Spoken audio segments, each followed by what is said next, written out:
Mafia है। ये देश संविधान से चलेगा या ठोको राज से चलेगा, गोली बंदूक से चलेगा? गोडसे की नाजायज औलादे इसी तरह में मत बोलिए और अपने शब्दों पर थोड़ा सा संयम रखिए। एक सेकंड, जो कार्य बाहर निकालिए, बाहर निकालिए। हिंदू महासभा, आपको मैं आखिरी बार बोल रही हूँ, ये नाजायज औलादे और इस तरह के शब्द आपको, ये कोई गली नुक्कड़ का आपका लोगों ने यही कहा। बाहर निकालिए इनको। आप ऐसी भाषा नहीं बोलेंगे, मैंने पहले भी आपको वार्न किया।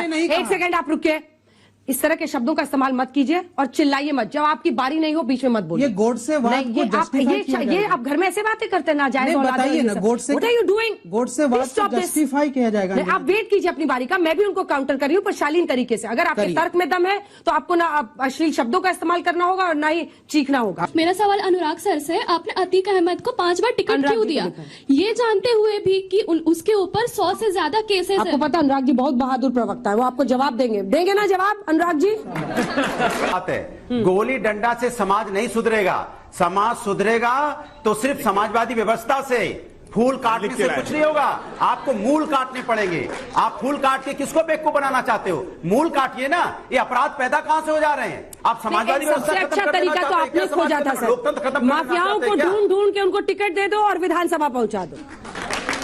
भारतीय जनता पार्टी बता दे कि उनके कितने सांसद विधायक हैं जिन पे संगीन आपराधिक मुकदमे हैं। यही भारतीय जनता पार्टी है जिसने आपराधिक मुकदमे हटाने के लिए बिल लेके आई है विधानसभा में। ये आपराधिक मुकदमे हटाते हैं अपने लोगों के ऊपर में।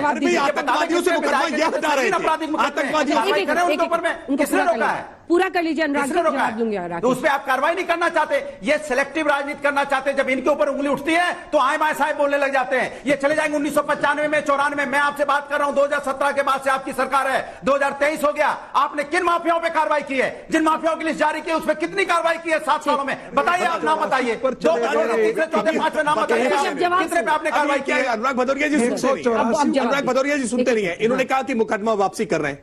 अरे भाई, अखिलेश यादव जी मुकदमा वापसी कर रहे थे आतंकवादियों से। संकट मोचन का ब्लास्ट, लखनऊ कचहरी का ब्लास्ट, आतंकवादियों से मुकदमा वापस लेने का प्रयास करते। वो तो भला हो, हाईकोर्ट ने रोक दिया था, मुकदमा वापस नहीं हो पाए थे। लेकिन सच्चाई ये है कि भारतीय जनता पार्टी ने आज उत्तर प्रदेश को अपराधियों से मुक्त करने का अभियान चला रखा है। तब 32 लाख करोड़ के निवेश आ रहे हैं। तब उत्तर प्रदेश में 24 घंटे बिजली आ रही है। मुझे बच्चों के सवाल भी लेना है, छोटा सा जल्दी से। तू इधर उधर की ना बात कर शातिर, बता ये काफिला क्यों लुटा। एक बार सत्यपाल मलिक जी ने जो विस्फोटक खुलासा किया है पुलवामा हादसे पर, उस पर भी जवाब एक बार दे दीजिएगा प्रवक्ता महोदय कि क्या आपने राजनीतिक लाभ लिया पुलवामा का, अगर आप में नैतिकता है तो। इसलिए इधर उधर की बात हमको पता है कि क्यों की जा रही है, वो सिर्फ उस बात को छुपाने के लिए जो उस वक्त के गवर्नर जब जम्मू में मौजूद थे, जब वो खुद कह रहे हैं कि उनको चुप रहने के लिए कहा गया, तो गवर्नर की बात पे यकीन करना चाहिए आपको। ये सुनाइए जरूर जल्दी से। हाँ, भदौरिया जी से सवाल है कि जैसे अतीक अहमद को टिकट दिया गया और आपने बोला कि गुंडों को विधानसभा पहुंचा देना चाहिए, तो वैसे जो इनके 4 बेटे अभी छूट के आएंगे तो या उनको भी टिकट देंगे और विधानसभा तो साइस्ता को देंगे? तो जल्दी से जी, मेरा सवाल शोएब जी से है कि जैसा कि आपने कहा कि ये देश गोली राज से नहीं चलेगा, तो अभी ओवैसी साहब जो अभी अतीक के लिए इतना प्रेम बता रहे हैं, ये दिखा रहे हैं, तो 2021 सितंबर में उन्होंने ही शाइस्ता परवीन को अपनी पार्टी में शामिल किया था। क्या तब वो ये बात नहीं जानते थे कि अतीक अहमद कितना बड़ा माफिया है और कि देश अब वो जो यहाँ पर ओवैसी साहब की पार्टी का कोई है नहीं,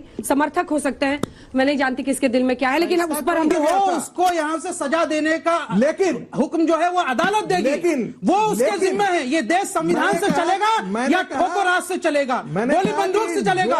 गोडसे की नाजायज औलादे इसी तरह में मत बोलिए और अपने शब्दों पर थोड़ा सा संयम रखिए। एक सेकंड, जो कार्य बाहर निकालिए, बाहर निकालिए। हिंदू महासभा, आपको मैं आखिरी बार बोल रही हूँ, ये नाजायज औलादे और इस तरह के शब्द आपको, ये कोई गली आपका लोगों ने यही कहा। बाहर निकालिए इनको। आप ऐसी भाषा नहीं बोलेंगे, मैंने पहले भी आपको वार्न किया। एक सेकंड आप रुकिए, इस तरह के शब्दों का इस्तेमाल मत कीजिए और चिल्लाइए मत। जब आपकी बारी नहीं हो बीच में मत बोलिए। ये गोडसे वाद को जस्टिफाई किया जाएगा। ये आप घर में ऐसे बातें करते हैं नाजायज औलाद। बताइए ना, Godse what are you doing? Godse वाद को जस्टिफाई किया जाएगा। आप वेट कीजिए अपनी बारी का, मैं भी उनको काउंटर कर रही हूँ पर शालीन तरीके से। अगर आपके तर्क में दम है तो आपको ना अश्लील शब्दों का इस्तेमाल करना होगा और ना ही चीखना होगा। Please sir. धन्यवाद। देखिए, पुलिस की कंट्रोल कस्टडी में ये कोई पहली घटना नहीं तो ये जस्टिफाई हो जाता है। दूसरी बात, मैं फिर आपसे कह रहा हूं, अतीक अहमद पर इतना रुदाली करने की आवश्यकता नहीं है।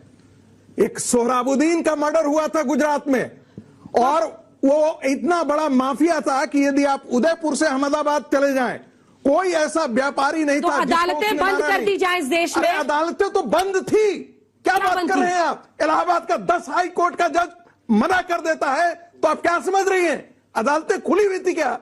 और 11वां जज, योगी जी का राज है और 11वां जज, चिल्लाइए मत, सुनिए, योगी जी का कितने दिन से राज है? सुनिए तो सही। तो अब कन्विक्शन करा देते। 11वां जज भी जो है वो बेचारा डर से उसको बेल दे देता मैं तो उन है। बच्चों पर दया कर रही हूँ जिनको आप पढ़ाते हैं। सुनिए, आप दया कीजिए, माफ कीजिएगा, सुन लीजिए, मैं तो देश संविधान से चलेगा, कानून से चलेगा, और अपनी भाषा पर संयम रखिए। इस तरह की चीजों को जस्टिफाई मत कीजिए। सुन लीजिए, आप एक प्रोफेसर है साहब। अतीक के साथ जो हुआ, अतीक के साथ जो हुआ, मैं उसका समर्थन करता हूं, मैं उसका बिल्कुल समर्थन करता हूं। खतरनाक है ये जो जहर आप बोल रहे हैं ना यहाँ पर, बहुत खतरनाक है, कोर्ट ने बहुत खतरनाक के साथ न्याय है। नहीं मुझे किया, लगता है कि आपको ये रोकना चाहिए, नहीं तो आपको भी बहस से बाहर जाना भी नहीं चाहिए। अनुराग सर से वरना कल को कोई यहाँ से रुक जाइए, फसाद का रुक जाइए, जस्टिफाई कर बोलिए। देगा। मेरा सवाल अनुराग सर से, आपने अतीक अहमद को 5 बार टिकट अनुराग क्यों जी को दिया, लिखा। ये जानते हुए भी कि उसके ऊपर 100 से ज्यादा केसेस आपको हैं। पता अनुराग जी बहुत बहादुर प्रवक्ता है, वो आपको जवाब देंगे ना जवाब अनुराग जी? देखिए सवाल ये, इन्होंने सवाल पूछा, मैं इनसे पूछना चाहता हूँ, इस देश के अंदर में चुनाव आयोग है, सवाल सुन इलेक्शन लीजिए, कमीशन है, सवाल अगर सुन आप लीजिए। कोई बच्ची एक बार फिर से सवाल पूछ रही है। कमीशन उसको देखता है, बच्ची को उसको सुन लीजिए। वेरीफाई करता है, अगर ठीक। उसको लगता है कंप्लीट नहीं हुआ सर, सुन लीजिए सर, आपने उसे टिकट क्यों दिया ये जानते हुए भी कि उसके ऊपर 100 से ज्यादा केस है, वो भी कोई छोटे मोटे केसेस नहीं, किडनैपिंग। अनुराग जी आवाज जा रही है, अनुराग जी, देश मैंने बात, अनुराग जी, आपने बटन एक छू सेकंड। आवाज आ तो रही है। किडनैपिंग, मर्डर, एक्सटॉर्शन जैसे केसेस है, तो आपने उसे टिकट क्यों दिया? मतलब क्या मजबूरी आ गई थी कि इलेक्शन लड़ने के लिए एक माफिया की हेल्प लेनी पड़ी आप लोगों को? क्या आप बहुत लोग इतने- बहादुर प्रवक्ता है वो, आपको जवाब देंगे, नहीं भागेंगे इस सवाल से। अनुराग जी, अच्छा मैंने आपको बोला, देश संविधान न्यायपालिका से चलता है, यहाँ पे एक चुनाव आयोग भी है, इलेक्शन कमीशन भी है। अगर आप नॉमिनेशन करते हो जिसको, तो नॉमिनेशन को देखता है चुनाव आयोग। अगर उसको लगता है कि ये व्यक्ति लड़ने लायक नहीं है, इस पे आपराधिक मुकदमे हैं और समाज के लिए ठीक नहीं है, तो चुनाव आयोग उसका नॉमिनेशन रद्द कर देता है। यहाँ पे चुने हुए एमपी तक को खत्म कर देता है। अभी हुआ नहीं क्या, 2-2 साल की सजा हुई तो यहाँ पे चुने हुए यहाँ पे लोकसभा के सदस्य की सत्ता चली गई। ये हिंदुस्तान है, हिंदुस्तान हमेशा एक सिस्टम से चलता है, हिंदुस्तान हमारे आपके चलाने से नहीं चलता है। भदौरिया जी आप सबके फेवरेट हो रहे हैं, ये भी आप ही से पूछेंगे, सुनिए। हमारा भी सवाल आप ही से, एक माफिया के समर्थन में नारे क्यों लगाए जाते हैं? जैसे यादव उनको अतीक जी कहकर संबोधित करते हैं, अभी पटना में एक खास समुदाय के लोग उनके समर्थन में नारे लगाते हैं कि शहीद हो गया, शहीद हो गया। आखिर क्या मतलब सिंपैथी है उनके साथ? ये चीज भारतीय जनता पार्टी से ज्यादा पूछना चाहिए कि भारतीय जनता पार्टी इस तरह की चीजों को बढ़ावा क्यों देती है। भाई कानून है, अगर कोई नारे लगा रहा है, गलत कर रहा है, तो कानूनी कार्रवाई होगी, आपको इंतजार करना चाहिए। इनके पार्टी के आपके प्रवक्ता का ट्वीट पढ़ के सुनाना चाह रहे त्रिपाठी जी, एक बार सुन लीजिए। हो सकता है आपने मिस कर दिया हो, आप अक्सर कहते हैं ना मैंने तो सुना नहीं, मैंने तो देखा नहीं, तो एक बार सुन लीजिए, उसके बाद से फिर जवाब दीजिएगा। इनकी पार्टी के प्रवक्ता इंद्रपाल सिंह जी ट्वीट करते हैं और लिखते हैं कि शाइस्ता परवीन बेवा पर रहम करो, उसने अपने शौहर जो 4 बार के विधायक और 1 बार के सांसद हैं उनको खोया है, अपने बेटे को खोया है, ऐसी शाइस्ता परवीन बेवा पर रहम करो। यही समाजवादी पार्टी का ऑफिशियल स्टैंड है क्या? ये शाइस्ता परवीन जो अपराधी है, फरार है, उत्तर प्रदेश की पुलिस तलाश रही है, उसके प्रति इतनी सहानुभूति क्यों रख रहे हैं? किसका कन्विक्शन हो गया? अनुराग भदौरिया कन्विक्शन हो गया क्या? अरे फरार है भाई, इसके आकर के कोर्ट के सामने मतलब है, मैं जवाब दे रहा हूँ, बताइए उसके ऊपर। मैं जवाब दे रहा हूँ, इसका जवाब दे दूं? बोलिए। देखिए, क्या इसके मतलब आपको अपने सिस्टम पे भरोसा नहीं है? इससे मतलब आपको अपने पुलिस सिस्टम पे भरोसा नहीं है?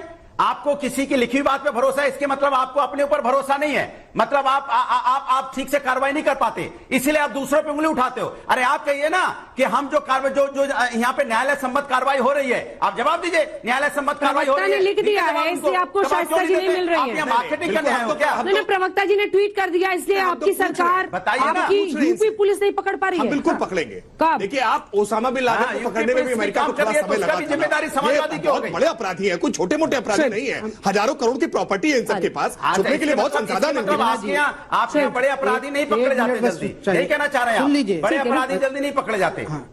देखिए, अगर अतीक अहमद, अब उसका चैप्टर खत्म हो गया, दुनिया से चले गए, बाकी जो गुड्डू मुस्लिम ये सारे अपराधी हैं जो देखा गया, सारी प्रॉपर्टी भी पकड़ेंगे, अभी सब वसूल करना है। अभी आपका भी चैप्टर, अभी 24 के बाद जो है ना एक और चैप्टर खत्म होगा, उसके बाद आपसे हम बात करेंगे। कौन सा वाला? वो आपके सरकार का, उनका भी चैप्टर खत्म होगा। उसके बाद बताएंगे कैसे होता है ऐसा बुलडोजर। ही बता रहे थे अतीक अहमद भी, ये मोदी क्या है। सुन लीजिए। अच्छा, आपको टिकट मिल पाया था कि नहीं पिछली बार? मैं जवाब दे दूंगा तो मुश्किल हो जाएगी, नहीं दे रहा हूँ था। चुनाव लड़े थे, मैं तो पूछ रही हूँ क्योंकि आपने चुनावी बात की। वो आप रहने दीजिए। Bye bye, tata, goodbye, गया।